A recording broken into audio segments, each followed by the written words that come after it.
Hello and welcome to another edition of Storytime at 9. First of all, thank you very much. I know that this is exam time and we all know how people are crazy about examinations in India, but in spite of that, you've been waiting to listen to this storytelling. So that really shows how fond you are of stories. I'm very happy that we have today a fine storyteller. You can see he's almost, in India, of course, we begin listening to stories from our grandparents. And here we have a veritable grandfather of storytellers from England, Martin Manasse. And he became a storyteller at the age of many of your grandparents, at the age of 56. And of course, now you have to guess, how old he is. But he's still very active, very energetic. So if you guess his age, please write it in the comments box. And I will ask Martin to declare the answer at the end of the show. And let's see who wins a prize. But then with Martin again, with this week, actually, I want to make an announcement that next weekend will be the last in this season of online storytelling.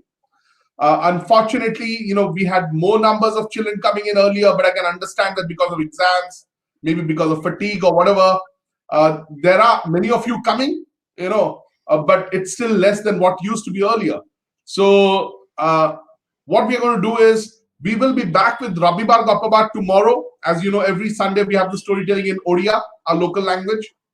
So next Saturday, we will again travel the world to another country with another wonderful storyteller, okay? And then we will have the Rabibar Gapabar on 28th February, Sunday, and that will be the last in this series.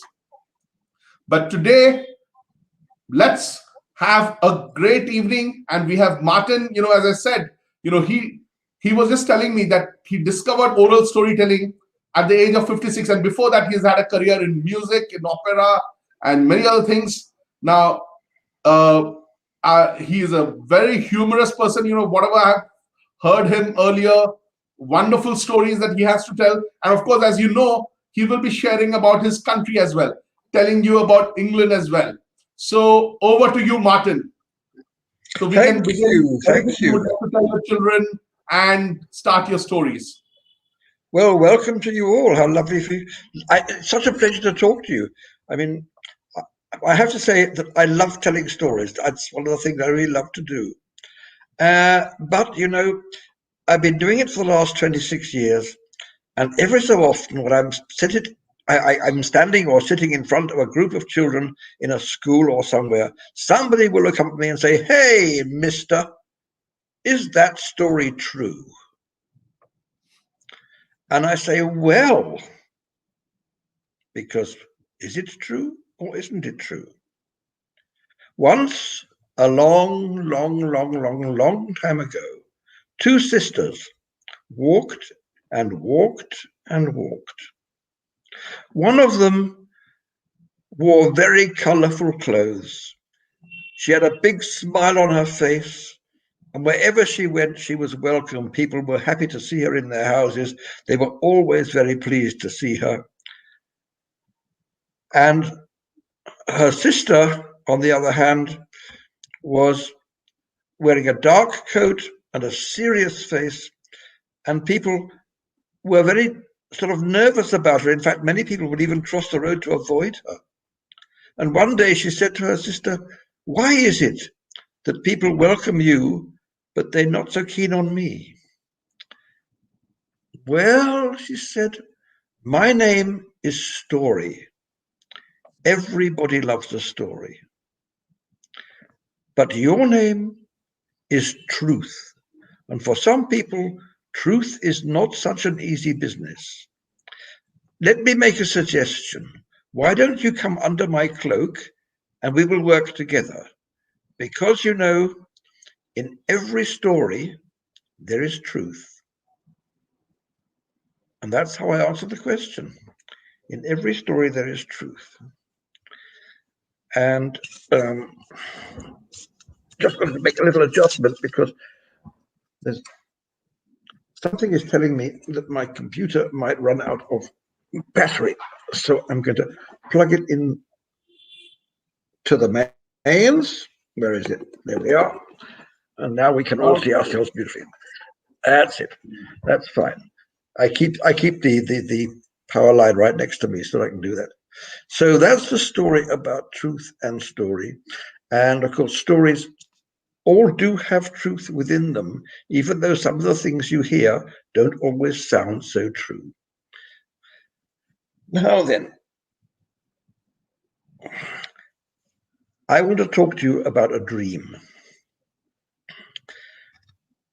In the middle of England somewhere, there's a little town, a small town, which is called Swaffham. You don't need to know anything about it, really. It's about 60 miles or so from London, quite a long way in the old days, because in the old days you always had to walk unless you had a horse. But the peddler who lived in this town did not have a horse. He just had a cart and a sack, and he tried to make his living by selling stuff. He had a small house. In the backyard, there was an oak tree, and the oak tree dropped acorns everywhere, so he kept a pig who ate the acorns, and he had a wife, of course, and they lived in that house. And then one day, he came down to breakfast and said to his wife, "You know, I had a dream." "What did you dream about?" "Well, I dreamt that a man in a great cloak said to me, 'Go to London Bridge and you will make your fortune.'" But it was just a dream. It was a bit silly. And so they had their breakfast and they carried on with their lives. But the next day, he said, "I had the dream again." And the day after that, he said, "I had the dream a third time." And his wife said, "Perhaps you better go to London Bridge and see what's there." And so he set off. Now, if you're going from Swaffham to London, you know, it's a long, long walk, and the roads are not exactly clean. They're quite muddy. And, you know, he just had to get there somehow, and he walked and he walked and he walked and he walked for several days, sleeping overnight on the way where he could. Eventually, he came to London Bridge. Now, London Bridge in those days was not like a modern bridge over a river. It was completely built over with houses. All the way across the river, there were buildings, and underneath them all were stalls and shops, and people sold things. And so John Chapman, he walked across the bridge and he walked back across the bridge and wondered where his fortune might be, but he found nothing. And at the end of the day, he was very tired, so he found a convenient doorway of a shop that was closed and slept there. And the next day he walked up and down again, looking to see where his fortune might be. And still he found nothing at all. And again he slept overnight. And the third day he was going up and down and up and down. And suddenly a man who was selling vegetables at the stall said, "Hey, you!" He said, "What?" He said, "What are you doing?" He said, "You're walking up and down the bridge like a lost soul, as though I don't know, what are you trying to find?" "Well," said John Chapman, "I had a dream. I dreamt that if I came to London Bridge, I would find my fortune." And the man who sold the vegetables was laughing and laughing and laughing. "You can't believe dreams," he said. "Do you know, just the other night I dreamt that if I went to some little town somewhere up in the north called Swaffham, which I'd never even heard about, there's a poor old bloke up there who's got an oak tree. And under that oak tree, there's a buried treasure. And if I dig it up, I can have it." Well, of course, I wouldn't take any notice of that, would I? Where's he gone? John Chapman had vanished. He was running. He was running and he was running and he was running. However many days it took him to get to London, it took him half as much to get back to Swaffham.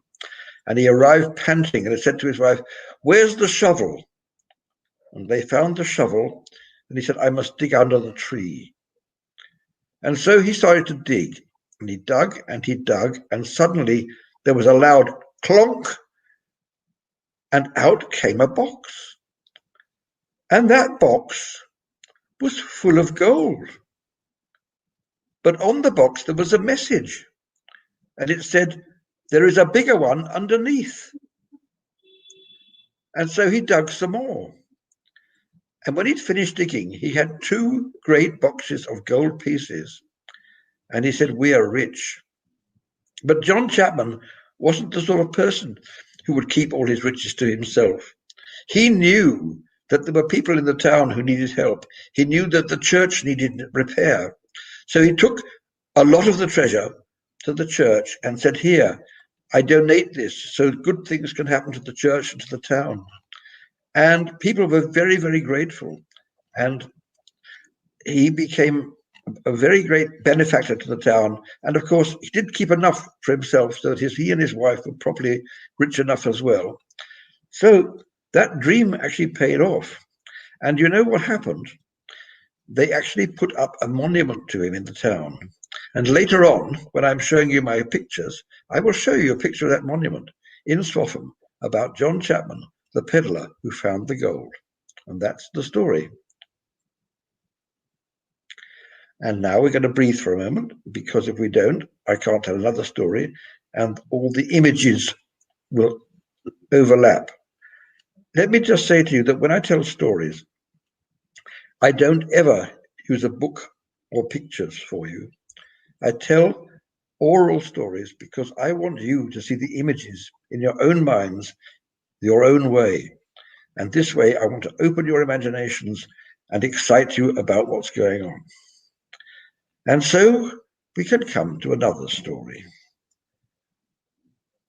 And my next story is about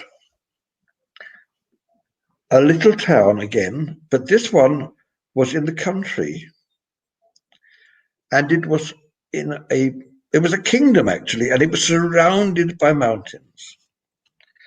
It was surrounded by mountains, and the only way out was around a long valley road.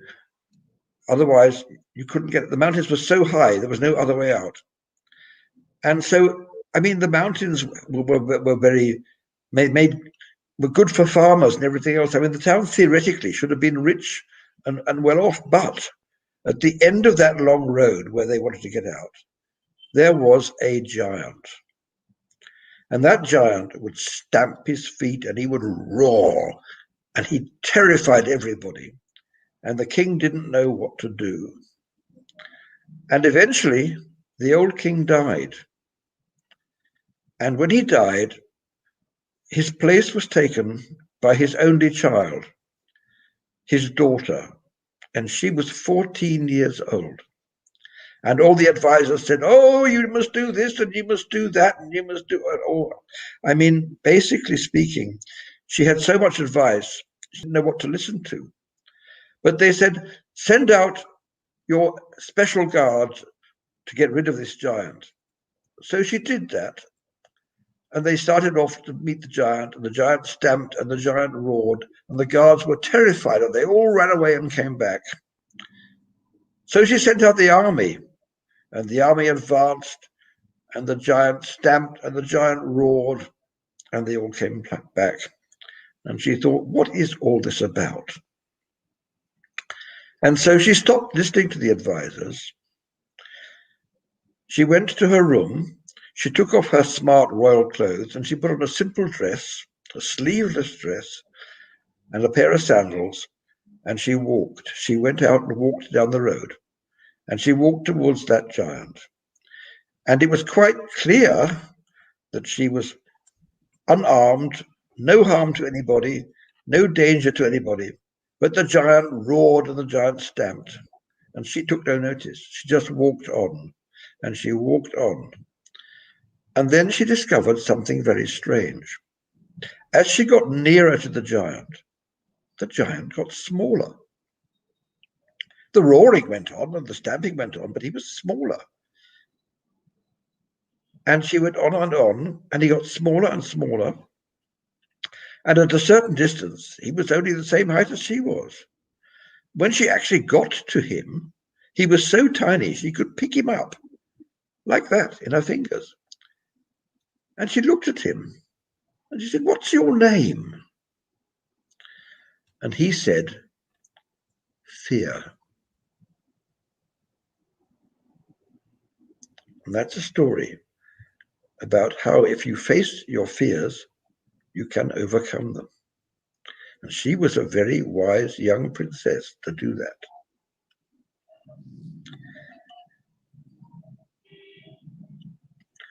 So let's digest that for a moment.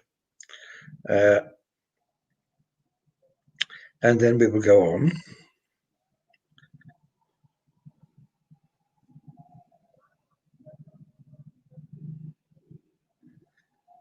So I have another story for you. And this is entirely different. This is a very typically English story about Jack. There's a Jack in every country in the world. There's always someone who is the lad of the story, and Jack is Jack. And just this Jack, he lived with his mother. And his favorite thing was to sit in front of the fire and warm his hands. I will digress for a moment because I was working recently with an Indian storyteller, and she was a wonderful woman, but she said to me, "It's only 20 degrees today. I'm quite cold." And I said to her, "But 20 degrees in England, that would be the height of summer. You know, I would wear shorts and a t-shirt and sandals in 20 degrees. But no," she said, "for her it was cold. India gets a lot warmer than that." So in England, we have a lot of people who sit in front of the fire, and Jack sat in front of the fire and warmed his hands. And when he finished warming his hands, he warmed the back of his hands. When they were warm, he warmed his front, then he would turn around and warm his back. By that time, his hands were cold again, so he'd warm his hands. And this just went on and on and on. And one day his mother said, "Jack, today is Sunday, and I am completely fed up with this. Tomorrow you go out, you find some work, and you bring some money into the house." "Okay," said Jack. And on Monday morning, he went off and he went down to the farm and he worked and he worked and he worked all day. And the farmer said, "Well done. You've done well, Jack. Here's 5 new shiny pennies." "5 pennies," said Jack. "That's lovely." And he took the pennies in one hand and he threw them into the air and caught them in the other hand. And he was going from hand to hand throwing these pennies on his way home. And he crossed a bridge. And suddenly he misjudged, and the 5 pennies flew over the other hand and into the water and were gone. And he got home and his mother said, "Well, Jack, how did you get on?" "I got 5 shiny pennies," he said. "And where are they?" said his mother. "Oh, well," said Jack, "I was throwing them from hand to hand, and then they fell in the river and I lost them." "Oh, Jack, said his mother. "Excuse me. You should have put them in your pocket." "In my pocket," said Jack.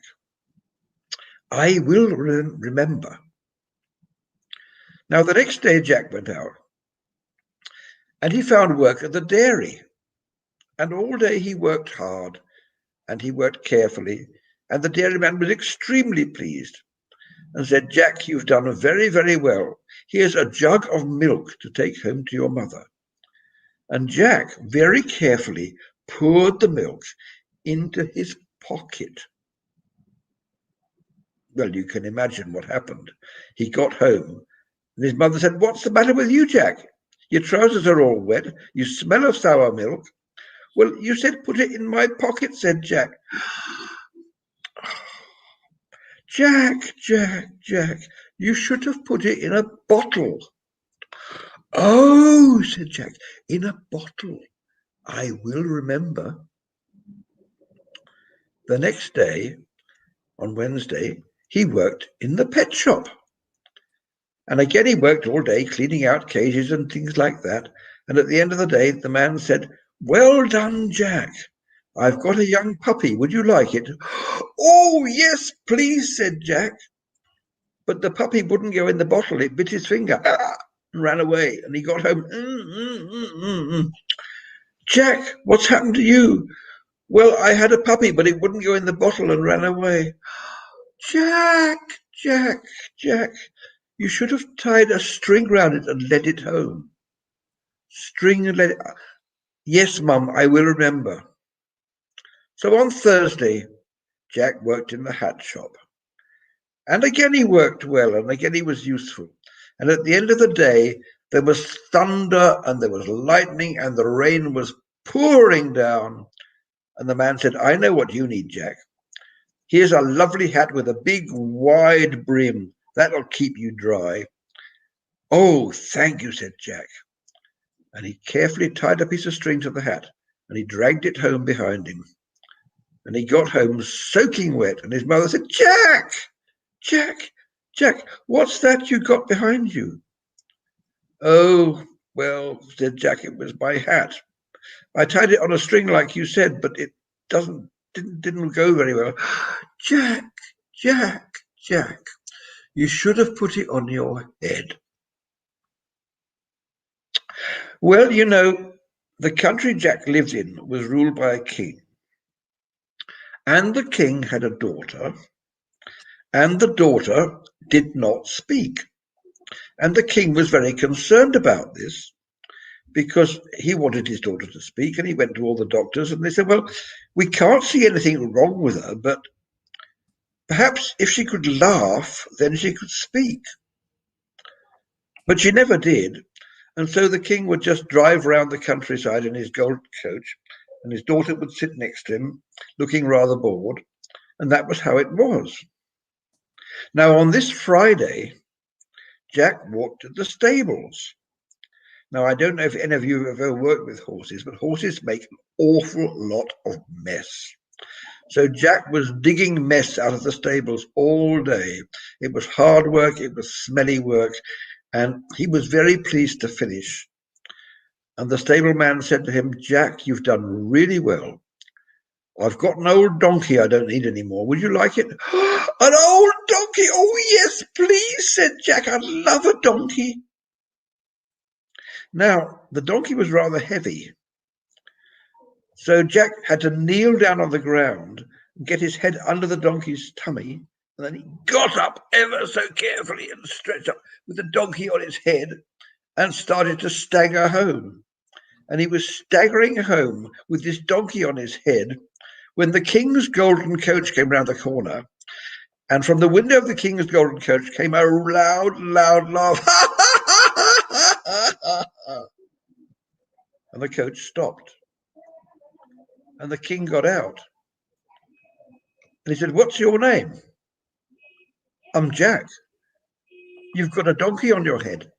I know, but you made my daughter laugh. So you can be king after me. Oh, really? I'll have to ask my mum.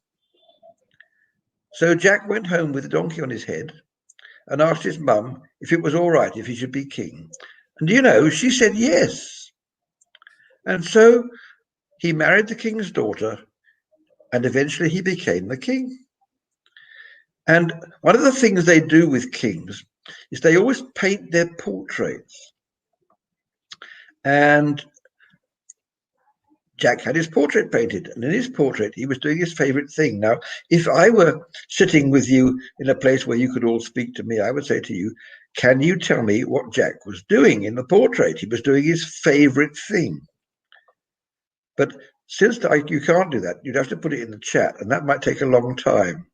So perhaps I'll just have to let that one go and say, of course, his favorite thing was not carrying a donkey on his head. His favorite thing was keeping his hands in front of the fire and staying warm. And that's the story of Idle Jack in my version. There are as many versions as there are tellers to tell it. But it's a fine story and I like it. And I hope it amused you. So, we don't always become kings. Hello. Martin, would you like to tell another story? I have another one if you like. I have one more. Children, okay. What do you say? Shall we move to the presentation or shall we listen to another story now? Let's listen to one more story. You enjoyed the stories. the different Well, stories that Martin has been telling you. I hope they're enjoying them. Yeah. I think let's move on to another story. Yeah. Okay. So children have been saying another story. Oh, yes, Ninad. Yes, Sion. Yes. Another story. The last story then. This story is about a king. And this king, he was a good king. He was an honest king. He ran his country very carefully, and he always told his people how things were. If they were good, if they were bad, if it was dangerous, if it was not dangerous. He was always telling them, and the way he told them, he would go onto the palace steps. His trumpeter would play and bap, bap, bap, bap, bap, and all the people would shout, "Silence for the king!" And then he would tell them the news, and messengers would take the news around the rest of the kingdom. So one day, the king was preparing to do this, and he went to the wash basin and he looked in the water, and the water was very still, and he could see his face. And he said, "Oh my goodness, I must do something about this." So the trumpeter played bop, bop, bop, bop, bop, and the king went out onto the galleries, onto the steps, and said, "My dear friends, I have not been paying attention. I realize now I have become an old man, and I won't live forever. So it's important that we have a successor to follow me, a new king or queen. But I have no queen, I have no daughter, I have no son, so it'll have to be one of you, I think. I suggest you all come back in 3 days' time, and I will tell you how we choose the new king or queen." Well, can you imagine the excitement? Everybody, "I could be king, I could be queen, it could be you, it could be..." They were astonished. And when he came back 3 days later, the trumpeter played bop, bop, bop, bop, bop. "Silence for the king." The king came out, and he stared, because in front of him there was a great crowd, and some of them were wearing armor and carrying weapons, as though to be a good king you had to be a great warrior. And some of them were carrying paintings or holding instruments to show that they were great artists, and to be a good king they would be great artists. And other people had heavy books of theology or philosophy or psychology or whatever, to show that they would be learned people and be wise kings. And some of the people just came to see what was going on. The king had in his hand a large bowl. "My dear friends," he said, "in this bowl I have seeds. I invite anyone who would like to be the king or queen after me to take a seed. And when you take a seed, you make me a promise that you will bring that seed back in 6 months' time and show me how it has grown. And then I will know who the new king or queen should be." Well, there was a lot of grumbling, a lot of muttering, and what's all this about seeds, and how does seeds belong in this? But of course, a lot of people did want seeds, and so they came and took them. Now, in the crowd, there was the daughter of a farmer. She wasn't the least bit interested in being a king or a queen, but she loved to grow things. In fact, her father said she was better at growing things than he was. And so she came, and she took a seed, and the king said, "Do you promise to bring it back?" "Oh, yes," her eyes were shining. "Of course I'll bring it back." And then she pushed through the crowd, and she ran, and she ran, and she ran. Her hair was flying, her skirt was flying. She was rushed back to the farm. Mum, Dad, look, I've got a seed from the king. I'm going to plant it and grow it and see what it becomes. Oh, I'm so excited. I will take it back in 6 months." And she went to the barn. She found a pot. She found some earth. She put it in the pot. She put the seed in. She put some water in. She made sure the temperature was right. She was very good at growing things. Now, I don't know if you've ever grown anything, but if you have, you will know that when something grows, it starts off by making a little shoot, and then it divides into two. And you see two little leaves, but those leaves don't tell you much, because at that stage, they don't tell you what sort of plant it's going to be. So that's what she was looking for. And she looked for a day, for 2 days, for 3 days. Oh, she walked for a week, but nothing happened. 2 weeks, still nothing. 3 weeks, 4 weeks, nothing was happening. A month, 2 months, 3 months, 4 months, 5 months. It was 6 months. And her father said, "What are you going to do?" "Well, I promised," she said, "so I will take it back." So she got the pot, she put on her best dress, and then she put on a cardigan as well, a jacket, so that she could just, in case she wanted to hide the pot underneath of it, because it looked a bit empty. And then she walked to the town. And as she walked, other people walked alongside. They were in their best clothes too. She thought they were very smart. But they had pots, and in those pots, they had amazing plants. They had small bushes, small trees. They had flowers. They had vegetables. They had all sorts of things. And she thought, this is really embarrassing. And they got to the palace yard, and it was like a massive, massive flower show. I mean, there were all manner of things in the pots. And then the trumpeter sounded, bop, bop, bop, bop, bop, and the king appeared on the steps and said, "Line up and show me what you've brought." And everybody lined up and went round in a circle in front of him. Well, the farmer's daughter was so embarrassed, she hung on to the back right at the end. And in fact, she hung on for so long, there was a gap between her and the last person. So she hurried past the steps and felt a hand on her shoulder. And she looked up. And there was the king. "Excuse me," said the king, "I don't think I saw what was in your pot." And her face was red with embarrassment. "I'm so sorry," she said. "I'm so sorry. I am very good at growing things. My father says I'm better than he is, but your seed wouldn't grow. It's still there somewhere, but it just wouldn't grow. So I'm afraid I've just brought it as it is." And to her amazement, the king had a huge smile on his face. And he said to the trumpeter, "Tell everybody else to go home." "You come with me," he said. And so they went into the palace, and they sat down at a table.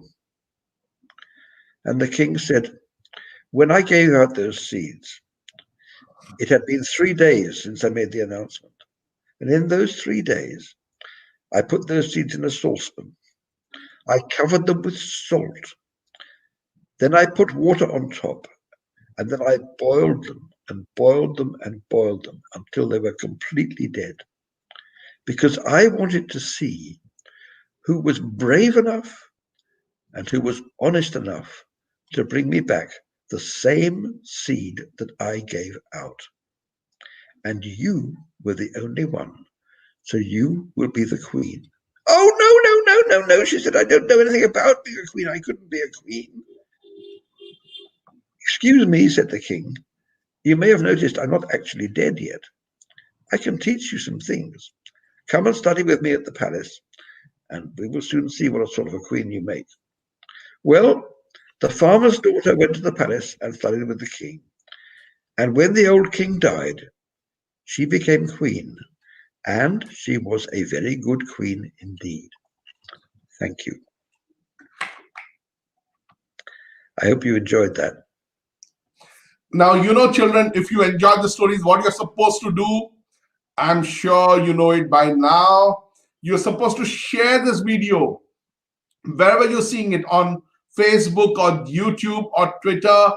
Do share it, right? I want to see that you're sharing it. Come on, this is good. The second last episode of Storytime at 9 in this season. So do that. And definitely subscribe to our channel on YouTube. I hope all of you who are watching today have already subscribed, so that when we resume again, you get to know. And do tell your friends to join as well.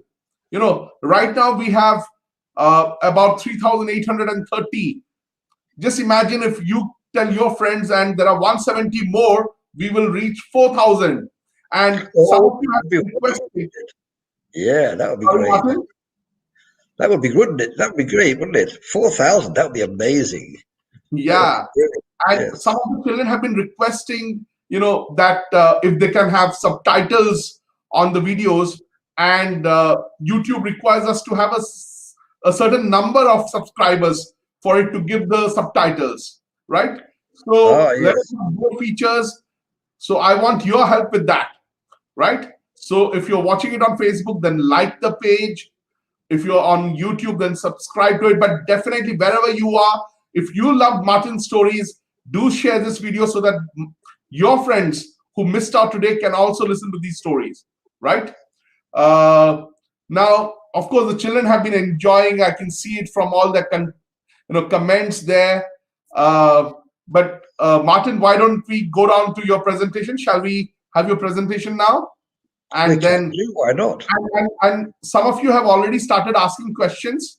So for those who don't know, Martin, after this presentation, will be taking questions from you about himself, about his country and its culture. So feel free to type in the comments box any questions that you have. But meanwhile, Wonderful. let us move to the presentation that Martin has on his culture. Yeah. Well, now, I live in what is known as the United Kingdom of Great Britain, Scotland, Northern Ireland, and Wales. And as you see on the picture there, we've got 4 flags. The top one, the red cross is England. The white cross on the blue is Scotland. The other red cross, the diagonal one on white, is Ireland. And the fourth one, the dragon, is Wales. I like the Welsh flag. Now, for the United Kingdom, we have a flag called the Union Jack. And on our next slide, you will see that they've combined the 3 flags. You see the cross is there, the diagonal cross, and the other cross, and the blue background from the Scottish one. It's very clever, and that's called the Union Jack, and that is our national flag. Yeah? That makes sense to you? Good. So, oh gosh, here we go. Now then, I was born in London, and if I tell you when I was born, then you will know how old I am, but you've been asked to guess, so I won't tell you when I was born. But let me say that I was alive right through what is known as the Second World War, which was a long, long time ago. And during that war, London was bombed and attacked with rockets and all sorts of things. So it was a very dramatic place for a child to live in. And at daytime, obviously, we went to school, we did our normal things. And if there was any alarms, we would go into shelters wherever they were, in the underground stations or in safe rooms in the schools, or at home. We had a big steel shelter in our house. And at night, it was completely dark because, of course, they didn't want lights on because that would show the people in the airplanes where to drop their bombs. And so it was a great surprise to me when there was peace when I was 6 years old, to find I could go out at night and there were street lights and bright shop lights, and it was an amazing difference. And it was just so much. Now the thing about London is that it has a great many well-known buildings. And I think, hang on, go back. You've gone on too far. That's it. We well-known buildings. Now, among those is the Houses of Parliament. And the thing about all these buildings is that none of them actually got damaged.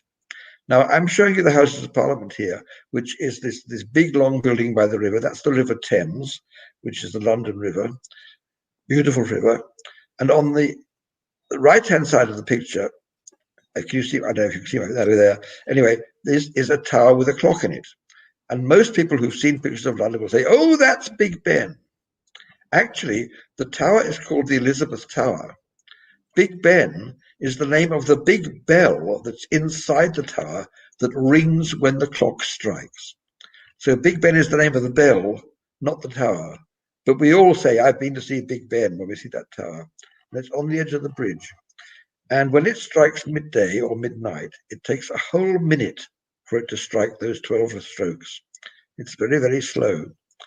So the next picture I'm going to show you is of the Tower of London. Now that is another fantastic building. I mean, all our big capitals, like Cardiff, Edinburgh, Cardiff in Wales, Edinburgh in Scotland, or Belfast, and they all have castles.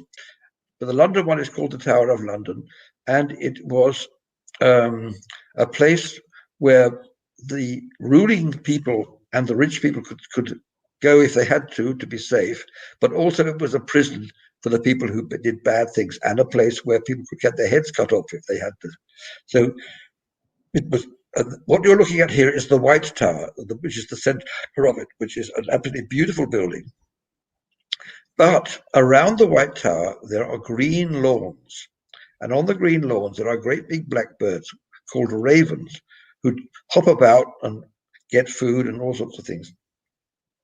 And there is a story about the ravens, which is that if they ever flew away, it would be bad luck and the White Tower would collapse. But they never do fly away.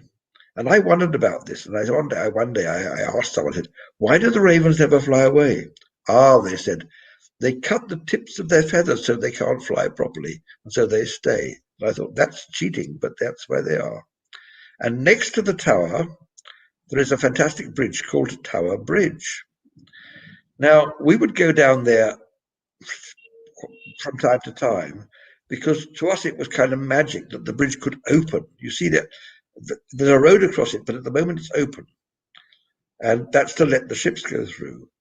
And we thought watching that bridge open and shut was one of those wonderful things we could do. It was a great sight, and we absolutely loved doing it. And so we would just hang about really and hope that the bridge did open. And sometimes it did, and sometimes it didn't. But it's another great thing. So anyway, I grew up in London. And my holidays always were in the south west of England, in the country, if we had them. So basically, although the UK is 4 countries, I only knew the south of England until I finished college and became, I started working in the arts. And then I was working in theatre, in opera, in ballet, all sorts of things. So for the first part of my life, until I was 34, I lived in London. And I'm just trying to look at my notes here because I have a vaguely feeling that, yes, indeed. And then, oh yes, Buckingham Palace, thank you. I'd forgotten about that. Of course, that was the other place that wasn't damaged. That is the place where our Queen lives. And of course, our Queen is a massive draw for tourists and things. They love to see the changing of the guard and all the ceremony that goes around there being a queen. And she still does actually sign laws, but otherwise she has no real governmental function. But she has a number of fine houses around the country, and Buckingham Palace is one of them. And as you see, there's a flagpole on Buckingham Palace. And when the flag is flying on the top there, it means the Queen is there. She's in residence and she's there.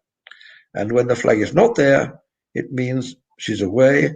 And if the flag is there but only halfway up the post, it means something dreadful has happened and everyone is being very sad about it, like someone dying or whatever.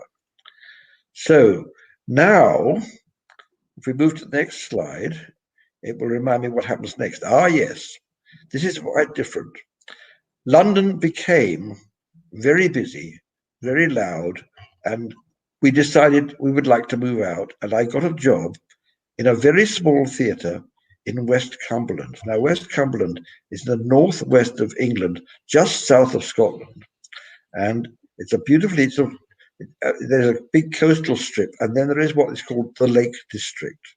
And the Lake District is sensational. As you can see, wonderful mountains and lakes. It looks utterly beautiful. But can you imagine, I lived in a 300-year-old house, and if I looked out of the back windows, I could see that big mountain on the right. If you look at the right, just on the edge of the picture to the right, that is the big mountain. That is Scawfell Pikes. It's the highest mountain in England.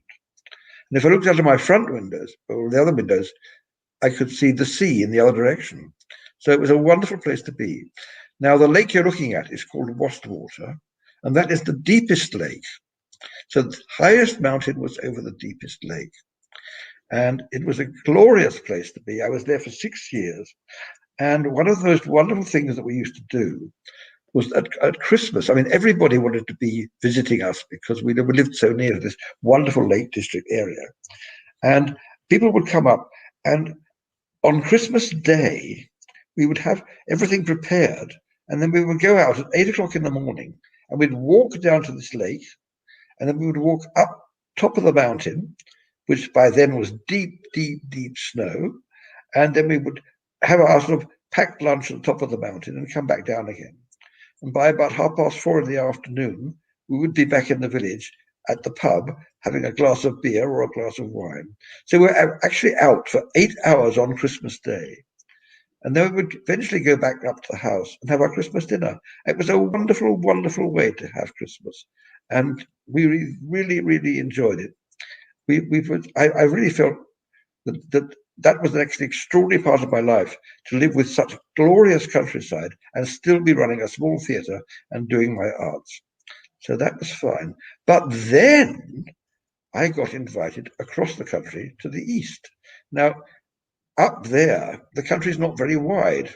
It only takes about an hour and a half to cross from the lake, from the east to from west to the east.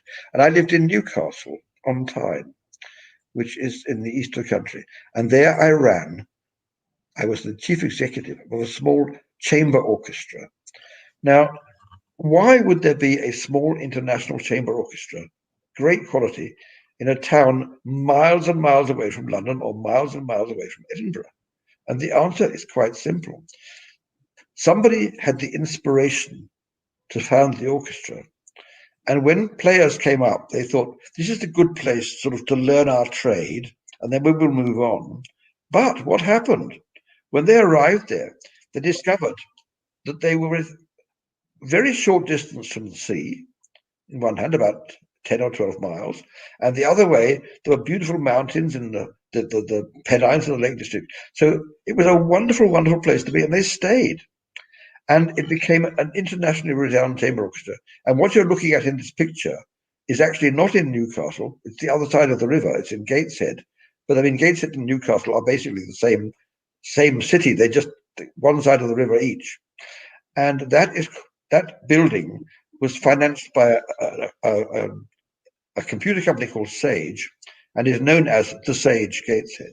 And that is one of the best concert halls in the world. And it's curious because if you see the shape of the top, there's three. It's look like three separate pieces in a way. That canopy covers three completely separate buildings. One of them is an 1,800-seat concert hall, which is superb. In the middle is the second one, which is the rehearsal hall for the orchestra, because they're based there, but also a wonderful place for having storytelling and other sorts of things like that.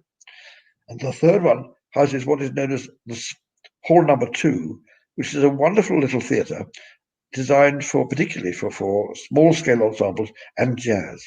And because they're all separate, you can have three events on all at the same time, and they never get in each other's way.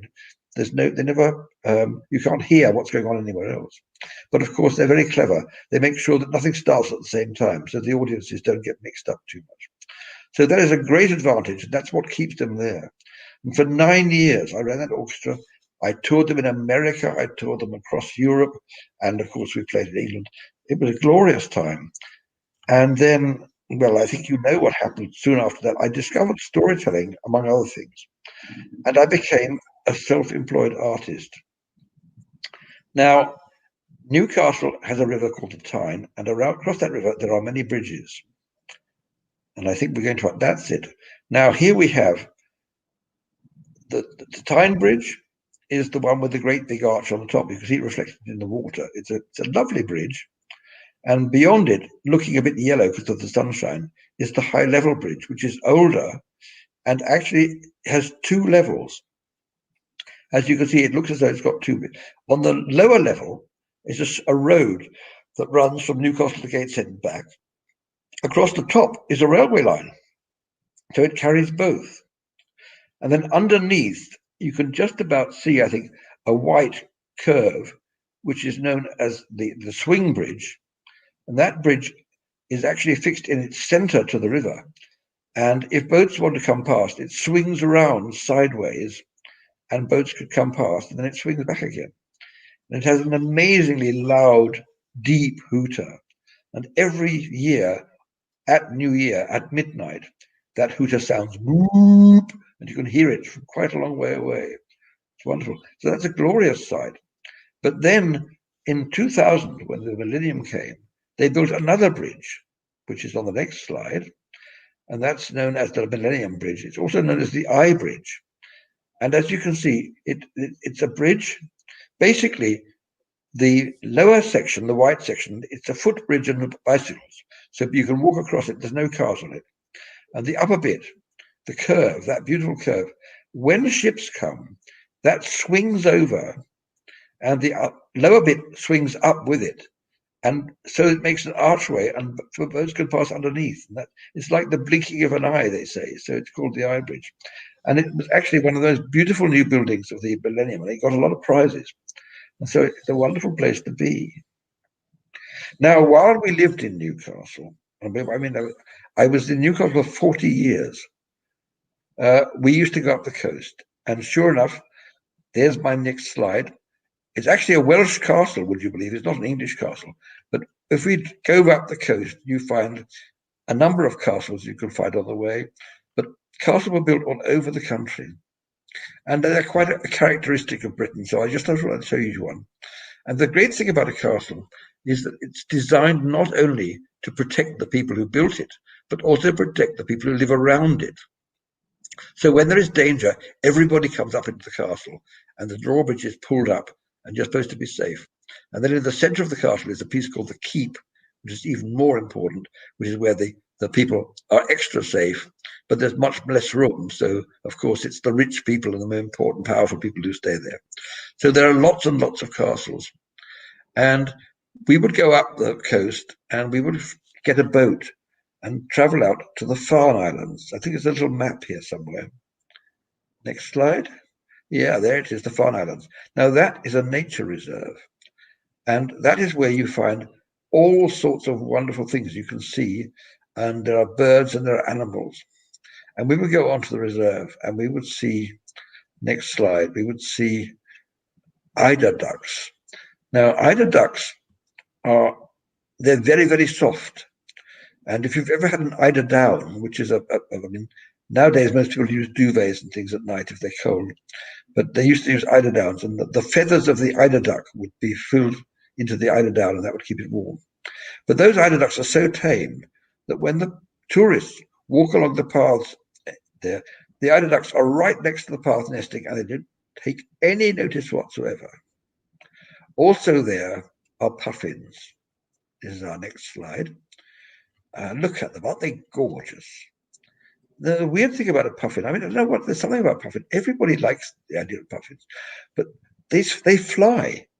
They fly all the time, and they only come in order to breed. They come up they come to nest here and get their young chicks, and they fly again. And frequently you'll see them with their little beaks full of little fish to feed their families.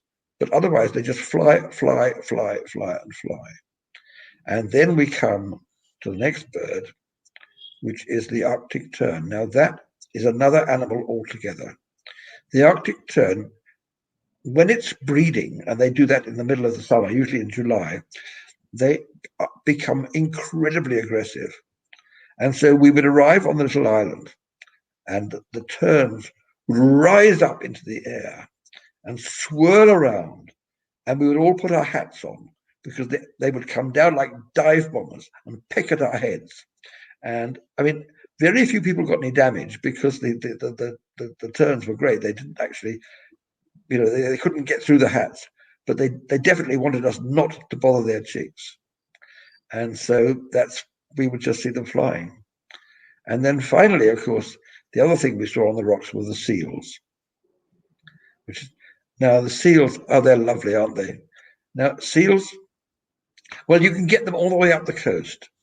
And in fact, when you get to Scotland, there are lots of seals. And in Scotland, the seals are part of the story world. Many stories in Scotland are about, in the evening, a flock of seals will swim into the shore, come onto the land, and suddenly they strip their skins off, and they become beautiful ladies, and they dance on the beach, and they put their skins back on again, and they swim away. And of course, in all these stories, there's always a lonely fisherman who's hiding behind the rock and who sees this, and he creeps out and he steals a seal skin. And so one of the seals can't get dressed again, and she's stuck. And what tends to happen in these stories is that he approaches her and he gets to know her. And in fact, they get to like each other and they get married and they have a family. And all the time, all this is going on, and she's really quite happy, and they've got children and all sorts of things. But she's dying to get back to the sea. And then one day, one of the children appears from somewhere, says, "Mummy, what's this?" And they found the seal skin. She takes the seal skin, goes down to the beach, puts it on, and swims away. But of course, she doesn't abandon her children completely. She comes back many evenings, particularly at full moon, and sings to them. And they're beautiful stories. I don't tell those stories, but the Scots tell them. They're called selkies, stories about selkies. And that's lovely. So, I mean, stories. Well, I just told you a story about the Peddler of Swaffham, didn't I? And there it is. There's his memorial, the Peddler of Swaffham. That's his statue in Swaffham. So clearly that story is believed to be true. And I'm not quite sure whether it is or not, but they believe it is. But stories are something I love to tell and always have loved to tell. Now, last year, isn't this a glorious picture? Isn't that glorious? That is about 3 minutes walk from where I am sitting now. It's called Cullercoats Bay, and I've just moved into this house in Cullercoats because my wife died 3 years ago, and my daughter lives 2 doors down, so I moved down to be near her. And I live in Cullercoats. It's absolutely beautiful, and that's where I am now, and that is where I will probably stay for the rest of my life because I'm quite old, and you're all having guesses as how old I am, so we'll find out about that in a minute. But I would like to say to you that telling stories is, I think, the best thing that ever happened to me. When I discovered stories, I literally thought a magic door had opened, and I was enchanted. I told stories and told stories and told stories, and I found, as I just learned more about storytelling and became more involved in the storytelling world, that storytelling not only affects the children's imagination, it affects the way they read, it affects the way they use numbers, it has quite an effect on their education. But what I want to share with you is something I discovered. I know obviously a lot of you work online with the internet and so on and so forth, but I used to love going to a library, and I would get among the books, and I would look up, I wanted to know more about storytelling, and I would find books about storytelling, and they were about this technique and that technique. No, I didn't want that. I wanted the stories. And then I went to the children's library, and there they were, the magic stories. And they are all over the place, and you can find book upon book upon book of wonderful, wonderful stories. And, you know, all I can say to you is, if you find a story you like, read it, remember it, and then tell it to your friends. Because when you tell it, it gets a completely different life because it comes from you. And when I'm teaching and somebody says to me, you know, what happens when I tell a story that you told? I say, then you make it your story. You take it into your heart and you shake it about and it becomes your personal story. And then you tell it again, because stories are a gift from my heart to your heart.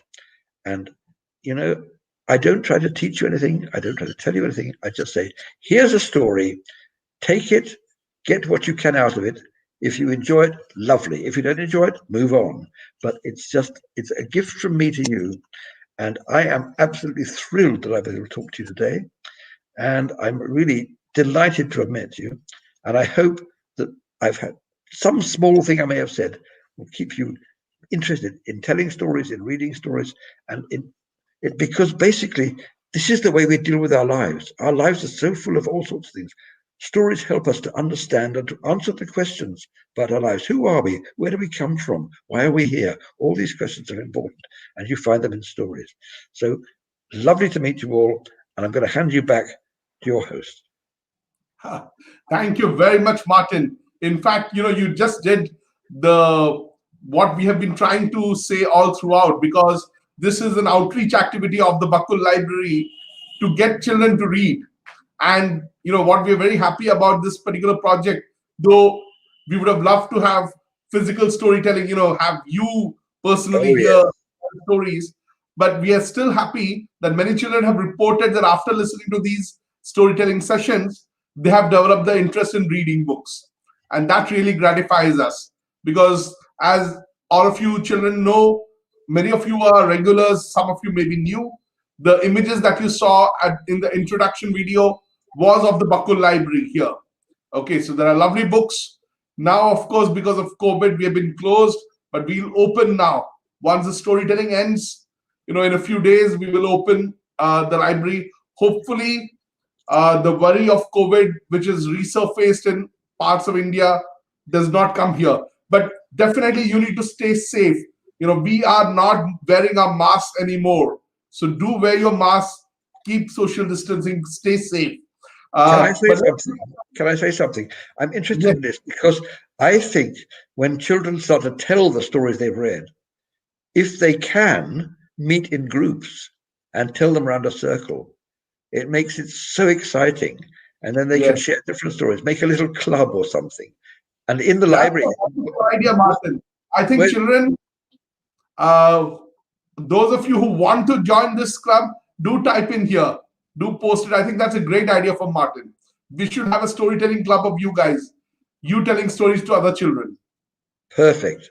That's the way to, and that's how we hand on this wonderful tradition of oral storytelling.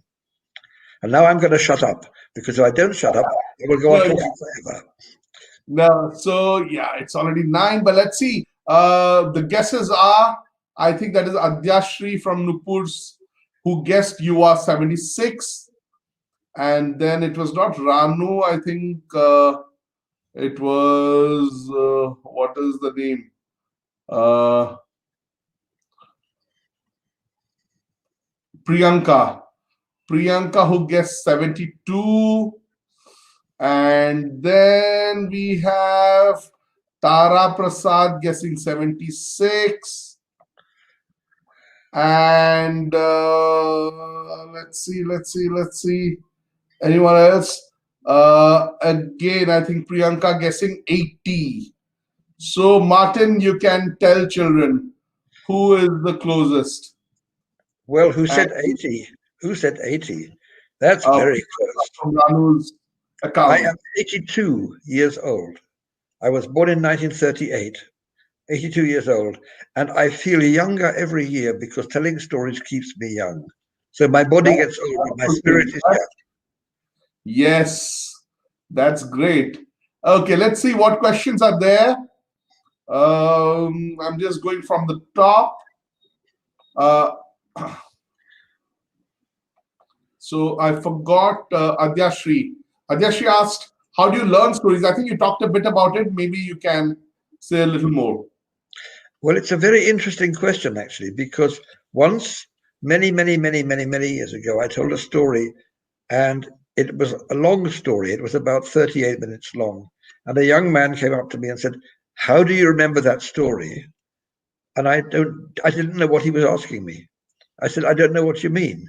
He said, "How do you remember that story? You've just told a story, 38 minutes. How do you remember it?" And I realized I don't remember the stories. What happens is that when I get a story that I love, it comes into my heart. I take it into my heart and I hold it there. And when I retell it, it's like playing a piece of music. It kind of comes out in front of me. I see the story unfolding and I can retell it. So I don't actually remember them like learning them from a book or learning them by, there's no page 57 or page 85. It's just the story is in there.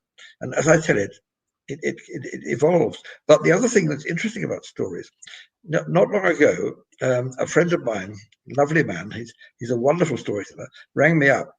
Martin, he said, your story about bananas? I said, yes, Malcolm, what about it? He said, well, I'd like to tell it. Is it in a book?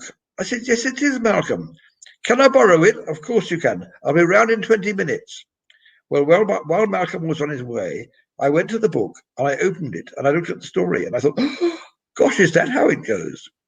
Because since I started telling it, I mean, the plot is still really the same, but I've made so many differences to the details of the story. And this is what makes the story personal. When you make a story your own, you give the characters the colors that you want to have. You don't change the plot much, but you certainly don't copy what you heard from somebody else. You just do that. So, next question. Yeah, but before I go to Anshuman's question, Vedanshi, please wish your father a very happy birthday from all of us. So I'm really happy that you must be having the birthday celebrations at home, but still you're watching the storytelling. So a very happy birthday from all of us here. Anshuman asks, is June 4th a special day for you? I think, Anshuman, I did see that there was a proposal someone had made to make it the British Independence Day, but I don't think it's an American festival. It's not English. It's American. It's American. It's American. That's the 4th of July. But I think 4th of June also there was something that 4th of July, the 4th of June. Don't know what 4th of June is. No. Yeah, no. So I understood that, Anshuman, your confusion is, I did see something on the internet where a person had proposed 4th June to be the British Independence Day. Well, I see. I think I keep out of that.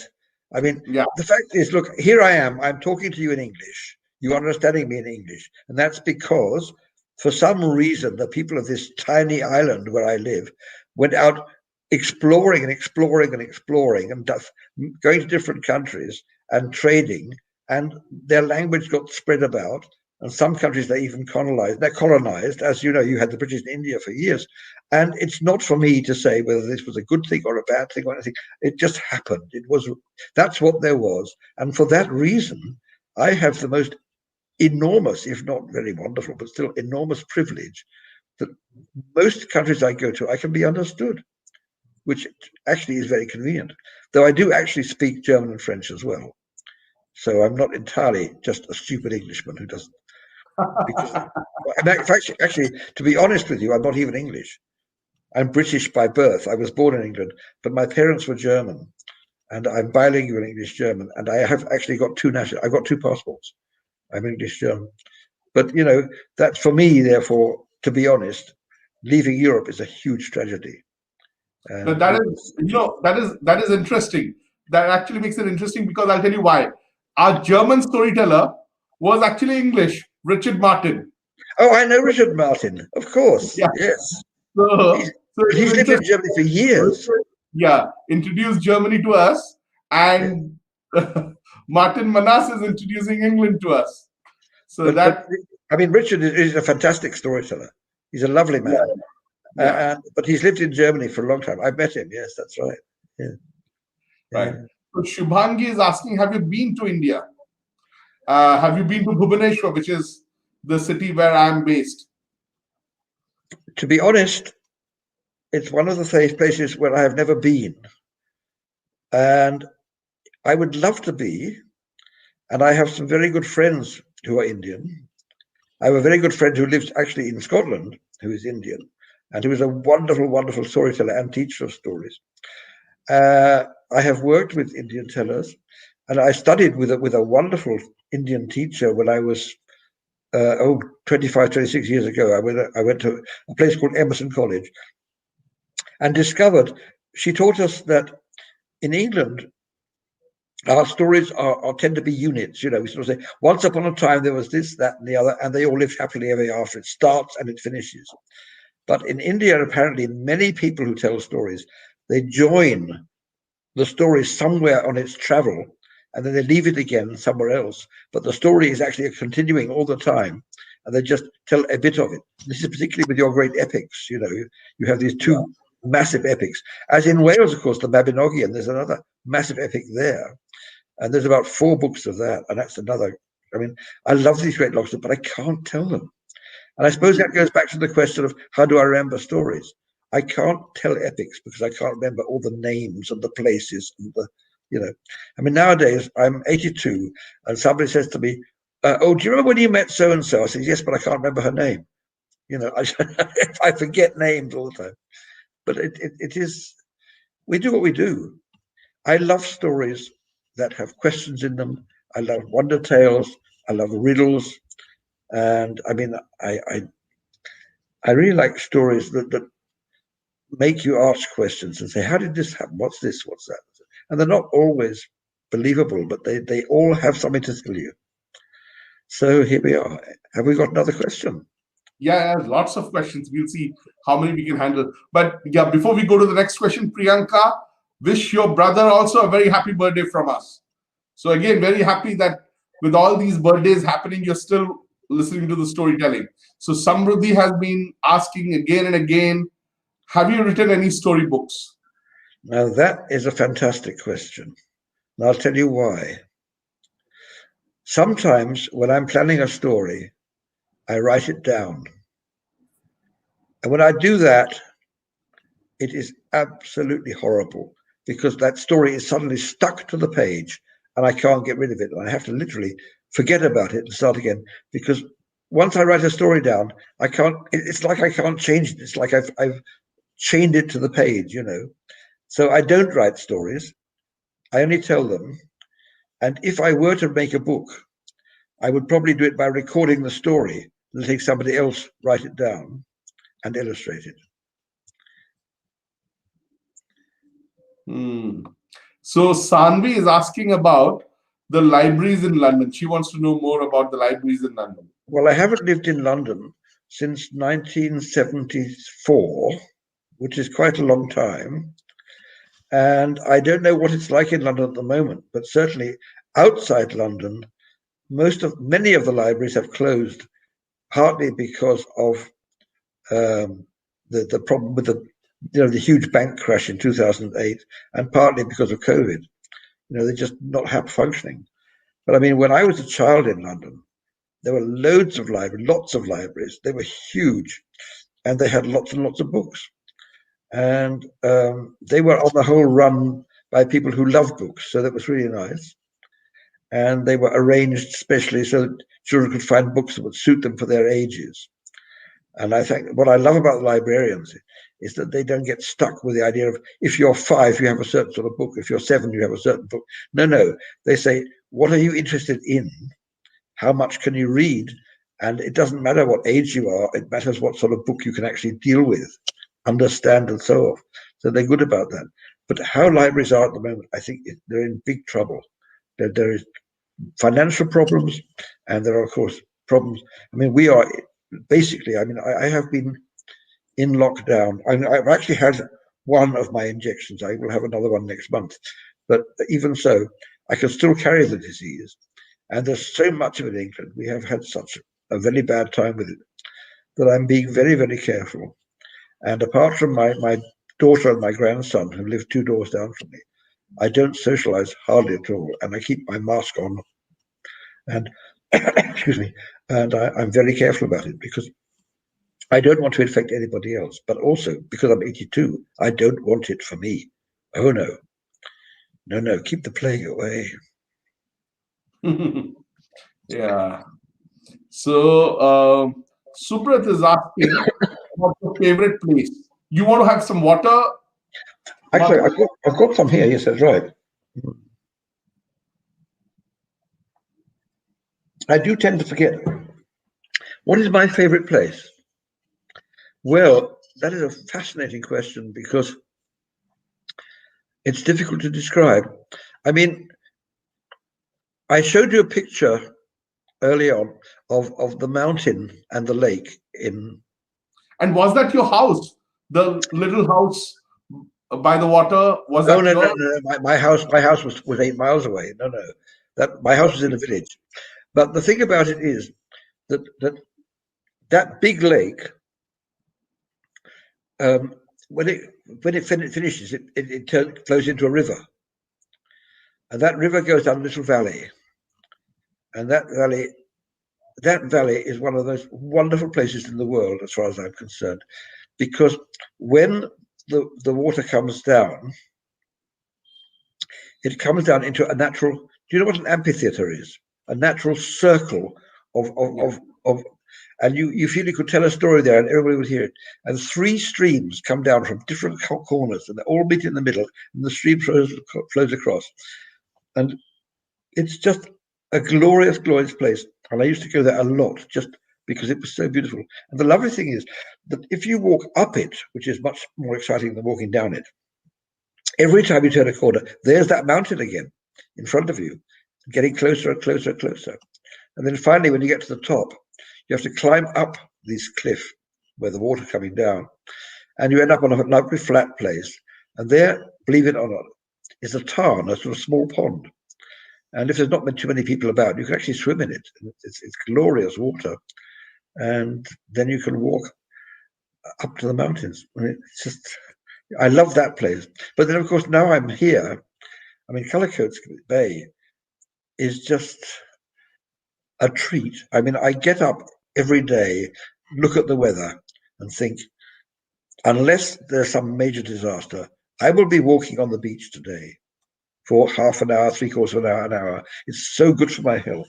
It's so good for my soul and my spirit, and it's so beautiful. No, I just love it. What is my favorite story? I've just seen it. Super Trina. I think I'm sorry. There are many more questions, but it's already 20 minutes past 1 hour. So I Oh think gosh, I've talked too much. I've talked too much. no. It's lovely. My favorite story. I don't know what my favorite story is. It's but when I was working with the orchestra, or people would say, who is your favorite composer for music? And I would say, what day is it? Every day is different. You know, one day it might be Bach or Mozart or Beethoven, or it might even be, somebody quite different. It's just my mood. I don't know if I have a favorite story. I mean, I love to tell stories, and it's interesting because when I came to the computer this afternoon, I had a list of stories to tell you, and before I even started, I changed it. I took a story out and put a story in because I suddenly thought, that's not a story I want to tell today. I want to tell this one. I was going to tell you a ghost story, but I didn't tell you. Just a little ghost story, which is sort of, kind of be frightening, but I didn't tell that one. But I just changed my mind. I thought, this is different. But I hope you understood the stories and were able to enjoy them, because that's what they're for. And they're much more than entertainment. I mean, they heal, they do all sorts of things. And I mean, there are stories especially used for healing, but they all can have these properties. I just think they're magic. I believe in magic. And that's something, I must tell you this. A wonderful woman I know who runs the most great storytelling workshop I've ever been in. She's actually a psychologist, and she calls herself not a storyteller, but a story worker. But she said to me quite recently, she said, if you keep your sense of wonder, your health improves and you live for longer. Isn't that lovely? So my sense of wonder is there, and I hope to live not forever, because that would be terrible, but at least for a little while still. Yeah. Shubhangi, we have already asked your questions, but yes, I'll just take one question from you now, and Sambita, your question will be the last. So no more questions now. Shubhangi's question is, what is the time right now in England? It'll be around 4:50 p.m. It's now 10 to 5. Yes, 4:50 p.m. Absolutely it is. Wonderful. Yes. It's Right. really time for me to have a little cup of something. Yeah. My tea time. But for you, it's what? It's 9, 10, 10 no, it's 10:20, 10:20 in the evening. at night, yes. And these children are still up. Yeah. It's a very different way from, I mean, in my country, they would all be in bed. Yeah, I mean, we designed this as a kind of bedtime storytelling, but yeah, it's been going on. Yeah. Okay, so last question: what is your favorite thing? And that's the last question for today. What is my Yes. favorite thing? I think my favorite thing is to be where I am now, telling stories to beautiful young people and just feeling that I'm being useful and okay with helping people with their lives. It's, to me, that's the most important thing. It's what I can offer. I think we all have a real duty to care for each other. And the way I do that is to tell stories to people. What a lovely message to end. So thank you very much, everyone. Remember that we'll be back with Rabibar Gopabar tomorrow. And tomorrow's storyteller is someone that you might have already heard, Ramendra Kumar, who is a well-known children's author and storyteller. And he'll be back. He's told in Rabibar Gopabar earlier. He'll be again there tomorrow. And then again next Saturday, another episode, the last episode of Storytime at 9 when we travel to another country. And the Sunday after that will be the last in this season before we take a break. And Sanvi, thank you very much for agreeing. So we already have one person who has signed up for the Storytellers Club, Martin. That's the best. Hooray! Bravo, bravo, bravo. Yay. Very good. So many of you, if you are interested, you know what you're supposed to do. You're supposed to mail me at contactbakul@gmail.com, right? So for now, bye from both of us. Lovely to see you all.